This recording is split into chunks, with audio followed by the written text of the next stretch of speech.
أعوذ بالله من الشيطان الرجيم بسم الله الرحمن الرحیم۔ السلام علیکم ناظرین، لاکھوں کروڑوں درود و سلام نبی آخر الزمان صلی اللہ علیہ وآلہ وسلم پر اور ان کی آل پر۔ میں گواہی دیتی ہوں کہ اللہ کے سوا کوئی معبود نہیں اور محمد صلی اللہ علیہ وآلہ وسلم اللہ کے آخری نبی اور رسول ہیں۔ ناظرین کرام، سیرت النبی باب صوم میں آج کی اس ویڈیو میں ہم ان سوالات کے جوابات جاننے کی کوشش کریں گے۔ حضرت محمد صلی اللہ علیہ وآلہ وسلم کی پیدائش سے پہلے مکہ کے لوگوں کی مالی حالت کیسی تھی؟ جب آپ صلی اللہ علیہ وآلہ وسلم پیدا ہوئے تو آپ نے کن الفاظ میں اللہ کی تعریف بیان کی؟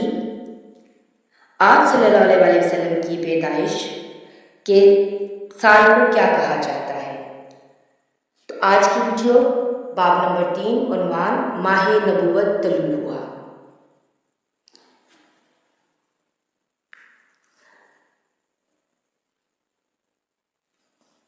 حضرت ابن عباس رضی اللہ تعالیٰ عنہ کہتے ہیں کہ حضور نبی کریم صلی اللہ علیہ وآلہ وسلم اس دنیا میں تشریف لائے تو آپ کی آول نال کٹی ہوئی تھی۔ آول نال کو بچے پیدا ہونے کے بعد دائیا کاٹتی ہے۔ آپ صلی اللہ علیہ وآلہ وسلم ختنہ شدہ پیدا ہوئے۔ حضرت عبد المطلب یہ دیکھ کر بے حد حیران ہوئے اور خوش بھی۔ وہ کہا کرتے تھے میرا بیٹا نرالی شان کا ہوگا۔ آپ صلی اللہ علیہ وآلہ وسلم کی پیدائش سے پہلے مکہ کے لوگ خشک سالی اور قحط کا شکار تھے، لیکن جو ہی آپ کے دنیا میں تشریف لانے کا وقت قریب آیا، بارشیں شروع ہو گئیں، خشک سالی دور ہو گئی، درخت ہرے بھرے ہو گئے اور پھلوں سے لد گئے، زمین پر سبزہ ہی سبزہ نظر آنے لگا۔ پیدائش کے وقت آپ صلی اللہ علیہ وآلہ وسلم اپنے ہاتھوں پر جھکے ہوئے تھے، سر آسمان کی طرف تھا۔ ایک روایت کے الفاظ یہ ہیں کہ گھٹنوں کے بل جھکے ہوئے تھے، مطلب یہ کہ سجدے کی سی حالت میں تھے۔ آپ صلی اللہ علیہ وآلہ وسلم کی مٹھی بند تھی اور شہادت کی انگلی اٹھی ہوئی تھی، جیسا کہ ہم نماز میں اٹھاتے ہیں۔ حضور انور صلی اللہ علیہ وآلہ وسلم فرماتے ہیں جب میری والدہ نے مجھے جنم دیا تو ان سے ایک نور نکلا، اس نور سے شام کے محلات جگمگا اٹھے۔ آپ صلی اللہ علیہ وآلہ وسلم کی والدہ سیدہ آمنہ رضی اللہ تعالیٰ عنہا فرماتی ہیں محمد صلی اللہ علیہ وآلہ وسلم کی پیدائش کے وقت ظاہر ہونے والے نور کی روشنی میں مجھے بصرہ میں چلنے والے اونٹوں کی گردنیں تک نظر آتی تھی۔ علامہ سہلی رحمۃ اللہ علیہ نے لکھا ہے کہ جب آپ پیدا ہوئے تو آپ صلی اللہ علیہ وسلم نے اللہ کی تعریف کی۔ ایک روایت میں یہ الفاظ آئے ہیں اللہ اکبر کبیرہ والحمد للہ کثیرہ وسبحان اللہ بکرۃ و اصیلا۔ اللہ تعالیٰ سب سے بڑا ہے، اللہ تعالیٰ کی بے حد تعریف ہے اور میں صبح شام اللہ کی پاکی بیان کرتا ہوں۔ آپ کی ولادت کس دن ہوئی؟ اس بات پر سب کا اتفاق ہے کہ وہ پیر کا دن تھا۔ آپ صلی اللہ علیہ وآلہ وسلم صبح فجر طلوع ہونے کے وقت دنیا میں تشریف لائے۔ تاریخی پیدائش کے سلسلے میں بہت سے قول ہیں۔ ایک روایت کے مطابق 12 ربیع الاول کو پیدا ہوئے، ایک روایت 8 ربیع الاول کی ہے، ایک روایت 2 ربیع الاول کو پیدا ہوئے۔ اس سلسلے میں اور بھی بہت سی روایات ہیں۔ زیادہ تر مورخین کا خیال ہے کہ آپ صلی اللہ علیہ وآلہ وسلم 8 ربیع الاول کو پیدا ہوئے۔ تقویم کے طریقہ کے حساب سے جب تاریخ نکالی گئی تو 9 ربیع الاول نکلی، مطلب یہ کہ اس بارے میں بالکل صحیح بات کسی کو معلوم نہیں۔ اس پر سب کا اتفاق ہے کہ مہینہ ربیع الاول کا تھا اور دن پیر کا۔ یہ بھی کہا جاتا ہے کہ آپ صلی اللہ علیہ وآلہ وسلم کو پیر کے دن ہی نبوت ملی۔ پیر کے روز ہی آپ صلی اللہ علیہ وسلم نے مدینہ منورہ کی طرف ہجرت فرمائی اور پیر کے روز ہی آپ صلی اللہ علیہ وآلہ وسلم کی وفات ہوئی۔ آپ صلی اللہ علیہ وآلہ وسلم عام الفیل میں پیدا ہوئے، یعنی ہاتھیوں والے سال میں۔ اس سال کو ہاتھیوں والا سال اس لیے کہا جاتا ہے کہ ابرہہ نے ہاتھیوں کے ساتھ مکہ مکرمہ پر چڑھائی کی۔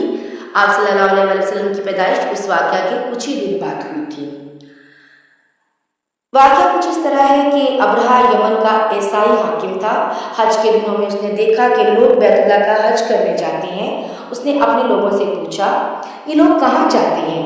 اسے جواب ملا بیت اللہ کا حج کرنے کے لیے مکہ جاتے ہیں۔ اس نے پوچھا بیت اللہ کس چیز کا بنا ہوا ہے؟ اسے بتایا گیا پتھروں کا ہے۔ اس نے پوچھا اس کا لباس کیسا ہے؟ بتایا گیا ہمارے یہاں سے جو دھاری دار کپڑا جاتا ہے اس سے اس کی پوشاک تیار ہوتی ہے۔ ابرہا عیسائی تھا۔ ساری بات سن کر اس نے کہا مسیح کی قسم میں تم لوگوں کے لیے اس سے اچھا گھر تعمیر کروں گا۔ اس طرح اس نے سرخ، سفید، زرد اور سیاہ پتھروں سے ایک گھر بنوایا۔ سونے اور چاندی سے اس کو سجایا۔ اس میں کئی دروازے رکھوائے گئے۔ اس میں سونے کے پترے جڑوائے۔ اس کے درمیان میں جواہر لگوائے۔ اس مکان میں ایک بڑا سا یاقوت لگوایا، پردے لگوائے، وہاں خوشبوئیں سلگھانے کا انتظام کیا۔ اس کی دیواروں پر اس قدر مشک ملا جاتا تھا کہ وہ سیاہ رنگ کی ہو گئی، یہاں تک کہ جواہر بھی نظر نہیں آتے تھے۔ پھر لوگوں سے کہا اب تمہیں بیت اللہ کا حج کرنے کے لیے مکہ جانے کی ضرورت نہیں رہی، میں نے یہی تمہارے لیے بیت اللہ بنوا دیا ہے، لہٰذا اب تم اس کا طواف کرو۔ اس طرح کچھ قبائل کئی سال تک اس کا حج کرتے رہے، اس میں اعتکاف کرتے رہے، حج والے مناسک بھی یہیں ادا کرتے رہے۔ عرب کے ایک شخص نفیل خشمی سے یہ بات برداشت نہ ہو سکی اور وہ اس مصنوعی خانہ کعبہ کے خلاف دل ہی دل میں کڑتا رہا۔ آخر اس نے دل میں ٹھان لی کہ وہ ابرہا کی اس عمارت کو گندا کر کے چھوڑے گا۔ پھر ایک رات اس نے چوری چھپے بہت سی گندگی اس میں ڈال دی۔ ابرہا کو معلوم ہوا تو سخت غضبناک ہوا، کہنے لگا یہ کارروائی کسی عرب نے اپنے کعبہ کے لیے کی ہے، میں اسے ڈھا دوں گا، اس کا ایک ایک پتھر توڑ دوں گا۔ اس نے شام و حبشہ کو یہ تفصیلات لکھ دی، اس سے درخواست کی کہ وہ اپنا ہاتھی بھیج دے۔ اس ہاتھی کا نام محمود تھا۔ یہ اس قدر بڑا تھا کہ اتنا بڑا ہاتھی روئے زمین پر دیکھنے میں نہیں آیا تھا۔ جب ہاتھی اس کے پاس پہنچ گیا تو وہ اپنی فوج لے کر نکلا اور مکہ کا رخ کیا۔ یہ لشکر جب مکہ کے قریب قرب و جوار میں پہنچا تو ابرہا نے فوج کو حکم دیا کہ ان لوگوں کے جانور لوٹ لیے جائیں۔ اس کے حکم پر فوجیوں نے جانور پکڑ لیے، ان میں حضرت عبد المطلب کے اونٹ بھی تھے۔ نفیل بھی اسی لشکر میں ابرہا کے ساتھ موجود تھا اور یہ حضرت عبد المطلب کا دوست تھا۔ حضرت عبد المطلب اس سے ملے، اونٹوں کے سلسلے میں بات کی۔ نفیل نے ابرہا سے کہا قریش کا سردار عبد المطلب ملنا چاہتا ہے، یہ شخص تمام عرب کا سردار ہے، شرف اور بزرگی اسے حاصل ہے، لوگوں میں اس کا بہت بڑا اثر ہے، لوگوں کو اچھے اچھے گھوڑے دیتا ہے، انہیں عطیات دیتا ہے، کھانا کھلاتا ہے۔ یہ گویا حضرت عبد المطلب کا تعارف تھا۔ ابرہا نے انہیں ملاقات کے لیے بلایا۔ ابرہا نے ان سے پوچھا بتائیے آپ کیا چاہتے ہیں؟ انہوں نے جواب دیا میں چاہتا ہوں میرے اونٹ مجھے واپس مل جائیں۔ ان کی بات سن کر ابرہا بہت حیران ہوا۔ اس نے کہا مجھے تو بتایا گیا تھا کہ آپ عرب کے سردار ہیں، بہت عزت اور بزرگی کے مالک ہیں، لیکن لگتا ہے مجھ سے غلط بیانی کی گئی ہے، کیونکہ میرا خیال تھا آپ مجھ سے بیت اللہ کے بارے میں بات کریں گے جس کو میں گرانے آیا ہوں اور جس کے ساتھ آپ سب کی عزت وابستہ ہے، لیکن آپ نے تو سرے سے اس کی بات ہی نہیں کی اور اپنے اونٹوں کا رونا لے کر بیٹھ گئے، یہ کیا بات ہوئی؟ اس کی بات سن کر حضرت عبد المطلب بولے آپ میرے اونٹ مجھے واپس دے دیں، بیت اللہ کے ساتھ جو چاہے کریں، اس لیے کہ اس گھر کا ایک پروردگار ہے، وہ خود ہی اس کی حفاظت کر لے گا، مجھے اس کے لیے فکر مند ہونے کی ضرورت نہیں۔ ان کی بات سن کر ابرہا نے حکم دیا ان کے اونٹ واپس کر دیے جائیں۔ جب انہیں ان کے اونٹ واپس مل گئے تو انہوں نے ان کے سوؤں پر چبڑے چڑھا دیے، ان پر نشان لگا دیے اور انہیں قربانی کے لیے وقف کر کے حرم میں چھوڑ دیا تاکہ پھر کوئی انہیں پکڑ لے تو حرم کا پروردگار اس پر غضبناک ہو۔ پھر حضرت عبد المطلب ہیرا پہاڑی پر چڑھ گئے، ان کے ساتھ ان کے کچھ دوست تھے۔ انہوں نے اللہ سے درخواست کی، اے اللہ، انسان اپنے سامان کی حفاظت کرتا ہے، تو اپنے سامان کی حفاظت کر۔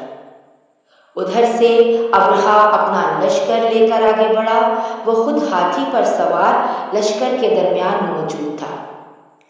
ایسے میں اس کے ہاتھی نے آگے بڑھنے سے انکار کر دیا، وہ زمین پر بیٹھ گیا۔ ہاتھی والوں نے اسے اٹھانے کی کوشش کی لیکن وہ نہ اٹھا۔ انہوں نے اس کے سر پر ضربے لگائی، آنکھ چبوئے مگر وہ کھڑا نہ ہو سکا۔ کچھ سوچ کر انہوں نے اس کا رخ یمن کی طرف کیا تو وہ فوراً اس طرف چلنے لگا۔ اس کا رخ پھر مکہ کی طرف کیا گیا تو پھر رک گیا۔ ہاتھی والوں نے یہ تجربہ بار بار کیا۔ آخر ابرہہ نے حکم دیا ہاتھی کو شراب پلائی جائے تاکہ نشے میں اسے کچھ ہوش نہ رہے اور ہم اسے مکہ کی طرف آگے بڑھا سکیں۔ چنانچہ اسے شراب پلائی گئی لیکن اس پر کچھ اثر نہ ہوا۔